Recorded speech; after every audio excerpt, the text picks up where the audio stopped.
Marriage, that holy matrimony, that mystical union that brings us together, to heaven to hold, for better, for worse, in sickness and in health, till death do us part. We must cancel marriage.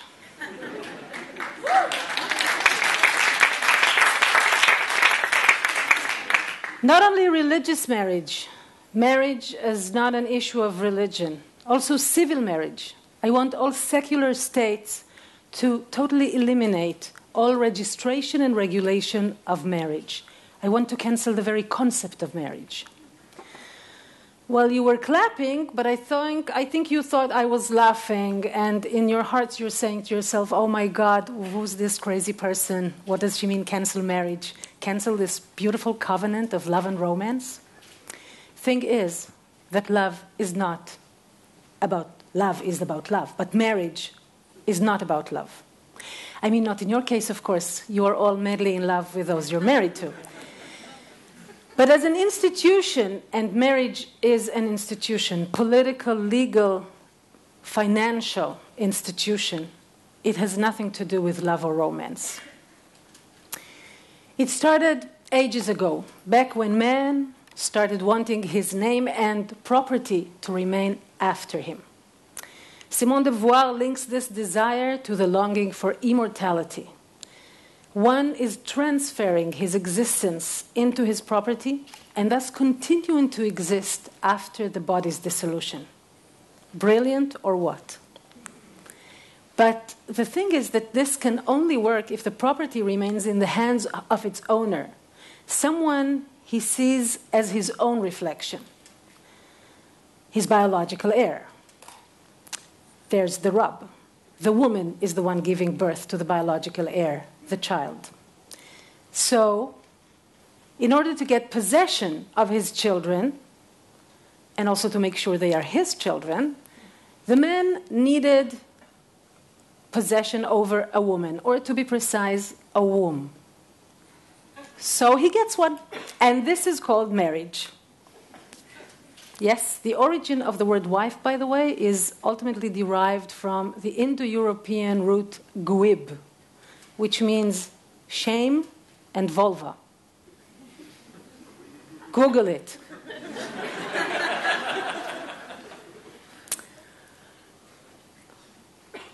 This is the origin of the word. This is the core of things. This is why they still say things like, I'll make an honest woman out of you. This is why it is still considered respectable for a woman to be married. This is the institution. A man gets himself a woman through marriage. It is very clear to see, because in traditional ceremonies, only the man weds the woman. He's the only one announces, with this ring I thee wed, the only one actually giving the ring. I mean, not in your case, of course. You all had beautiful ceremonies with at least 2 rings. But the mutual I do's are deceiving. This is not a contract between the man and the woman. This is the man wedding the woman. Thing is that up until less than 100 years ago, women had no autonomous status before the law. A woman was not allowed to vote, not to be elected, nor to get an education, to work, to own property, or to have money. So in this status, a woman was merely merchandise. She belonged to her father and was given away by him to another man whom she will belong to from this day on. Happy day on, of course. So, come to think of it, marriage is a contract between 2 people, 2 men, the husband and the father. One has a daughter who can't stand on her own because she's a woman, so he needs to get her settled in a house with food and protection. And the other needs a womb to bear his children and take care of them after they're born. A win-win situation. For the woman, this is the deal. You get a place to live, food, clothes, the right clothes to reflect your husband's status.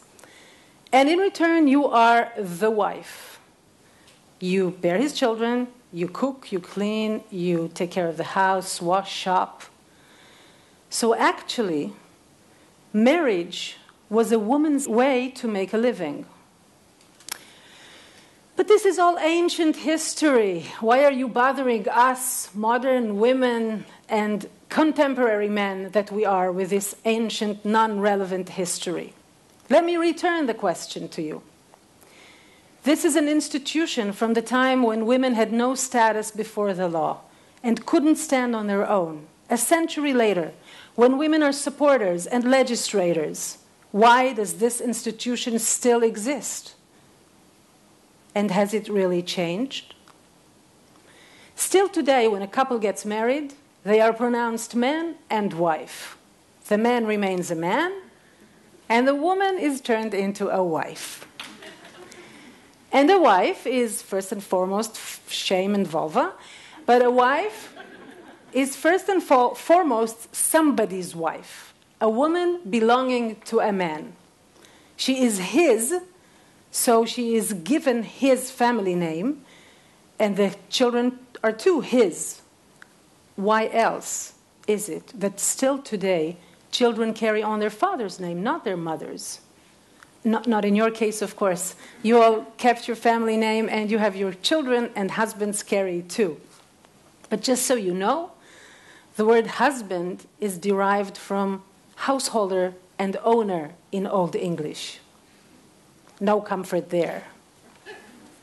And wife still means bear his children, raise them, take care of the house, clean, cook, wash, shop. And all of this work is completely invisible.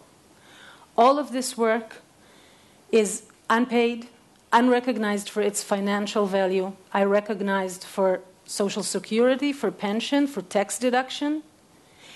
Even in places where childcare expenses are deductible, only childcare is deductible, and not the cleaning, cooking, washing. And also childcare is only recognized if you pay for it, not if you do it yourself. This invisible work is so much work that according to the International Labor Organization, if housework was included in national accounts worldwide, the total value of world GDP would grow by 25 to 30%. That is how much unpaid work there is, and it is all done by women, because we never canceled marriage. Not in your case, of course. You all share the housework with your spouse evenly and equally. Not only that, you do it together to candlelight and violin music, of course. But in Canada, a contemporary modern country, women in double-income households spend 72% more time on childcare alone than men in those same households. Probably 150% more on housework. And of course, in India, women do 10 times more time than men on childcare and housework. And if you think to yourself, oh, well, what's the biggie? Women are doing this kind of work while men are at work, and all in all, they do the same. Think again. In Canada, which is so advanced that it is the only place checking it regularly, women do 30 additional minutes a day of paid and unpaid work compared to men. Doesn't sound much, 30 minutes. Again, no biggie. Over a year, this adds up to 5 weeks of full-time work. 5 weeks. When is the last time you had a 5 weeks vacation that men get annually from women in Canada, at least? So this information may help you to understand that research shows that married women are in the worst physical and emotional condition, followed by single men, single women, and, in the best condition, married men. Not in your case, of course. You are all used to putting your feet up and having everyone fuss over you. But UN analysis on women shows that though women are half the world economic population, we put in 2/3 of the working hours. And still after that, own only 1% of the world's property. So it seems that women still have to get married to make a living. Fact is that unmarried mothers are much poorer than married mothers in America today. That is why they put so much effort into making us want to get married. This is why we are raised on myths that are organizing for us the idea of marriage as the dream of love and romance come true. Let's think of Cinderella, the world's #1 bride, the ultimate dream of happily ever after. After all, she married the prince. But was it for love?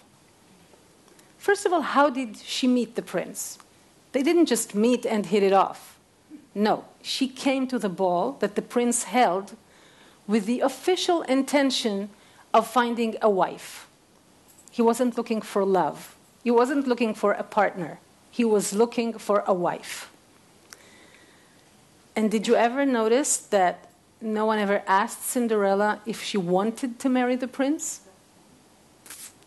Well, I know she probably wanted out of this abusive home with the evil stepmother and stepsisters, but is that a reason to get married?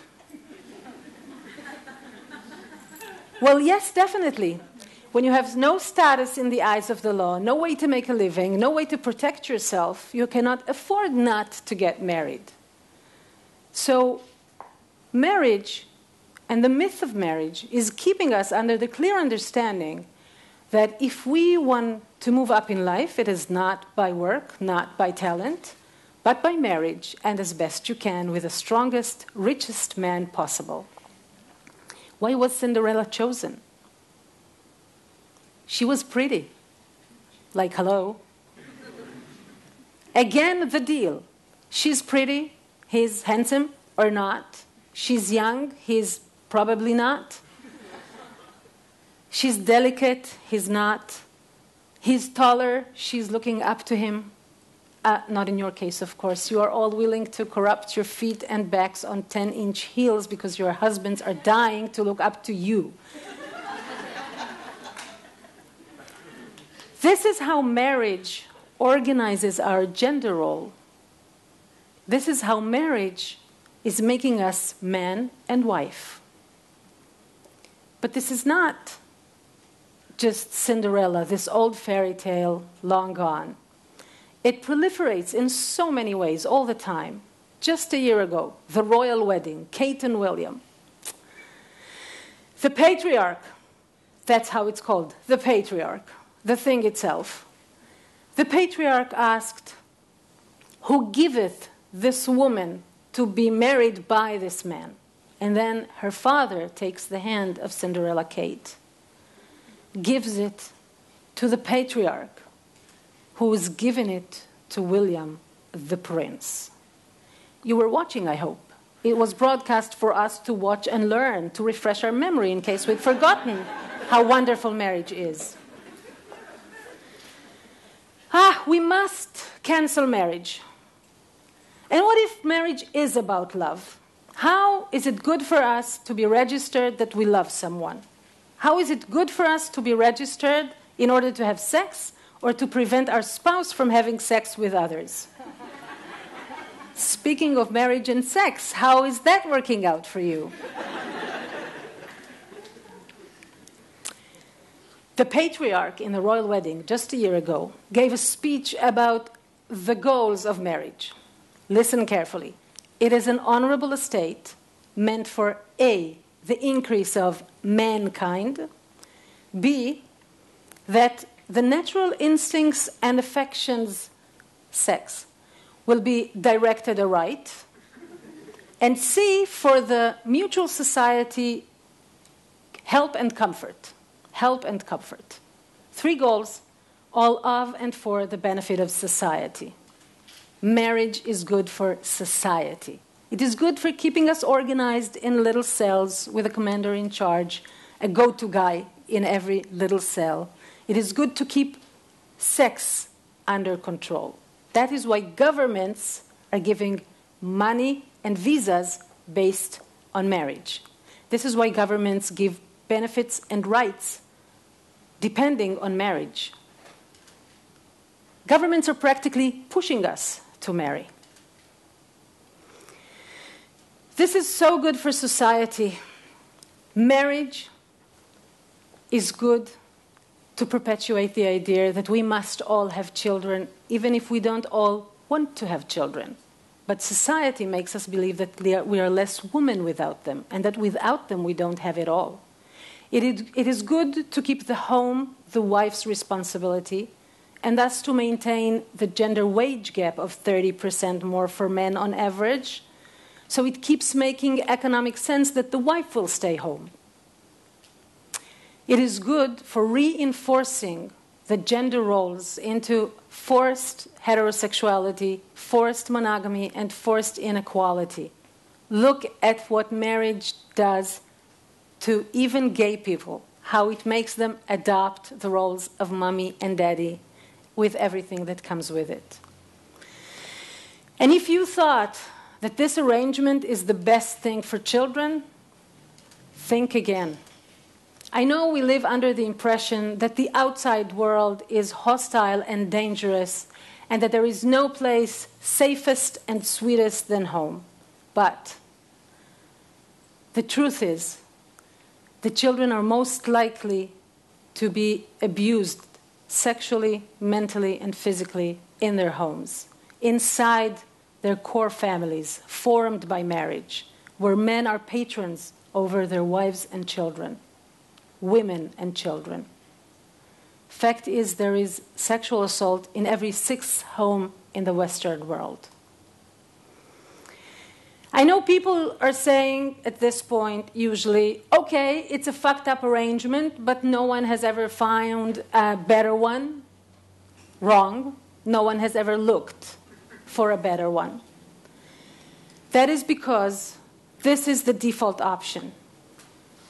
And as long as marriage exists, it continues to be the default option. Your favorite TED speaker, Dan Ariely, shows in his research that fewer things in human life are more powerful than the default option. Not because it's good, just because it's there. And marriage is such a powerful default option that one of the topics to my column, Cancel Marriage, said, "What's next? Cancel Tuesday?" So, yes, we must cancel marriage. Because as long as we don't cancel marriage, we can't even start imagine new options, new agreements, new arrangements. We need to deconstruct in order to build something new. We need to think of agreements for having a joint household, making a child together or raising it together, not necessarily both. An agreement for mutual guardianship over a child or over each other. All of those, regardless of gender and of the number of people involved. Or we can go back to old arrangements, like Boston marriage, unmarried women living in one household. Remember, it takes a whole village to raise one child. Let's invent the modern way to create this village. States must cancel marriage. Must cancel marriage and offer such agreements, non-mandatory, as inspiration. States must cancel marriage and stop giving us benefits and rights based on whether we are married or not. And above all, we have to do away, abolish marriage, because we must make our governments rethink economy to include housework and childcare. This is the fundamental thing that we must change in our lives. Women want to get married because from the minute you can remember yourself, you were told how one day you will meet the right one. And you were painted the dream of Prince Charming, sweeping you off your feet, kneeling on one knee with a perfect ring in his hand. Next, you're saying, "I do," and living happily ever after. What if? Since you can remember yourself, everyone had told you that one day you'll find the right one. You'll give up everything that you have, work much harder, be sick, exhausted, have no rights, give up your family name, and if not, your children will not carry it. Be a slave, practically, legally belong to someone and work with no pay. But you will have an amazing party and you can choose any gorgeous dress that you want.